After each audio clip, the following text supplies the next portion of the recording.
Wouldn't it be great if money actually grew on trees? You could just focus on doing things you enjoy and enjoy your life, and behind the scenes, it'll still make money. You can make money while you sleep, eat, read, anything you can actually think of.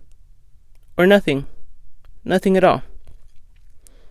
Whatever you do, you still have that little money tree just growing money for you.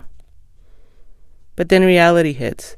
You have a full-time job that requires you to work at least 8 hours a day, 5 days a week.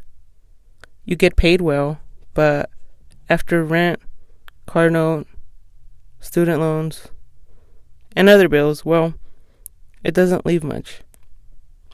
If only there was a way to make money without actually working for it. And for it to keep producing money, just like the money tree. There is, and it's called passive income. The IRS defines this as income from a business in which a taxpayer did not materially participate. This means you did not actually work for it. Oftentimes, this is rental income or portfolio income. And it can come from sources such as royalties. Let's say you write a book. You can earn a percentage of sales. Dividends. Companies like Johnson & Johnson and Coke pay dividends to shareholders simply for holding stock. Loans. You can loan money to a friend or relative and collect interest payments. Savings.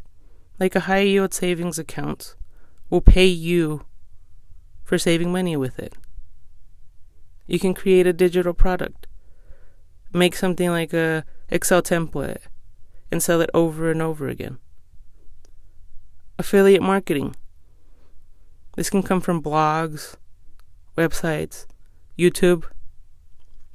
The possibilities are endless.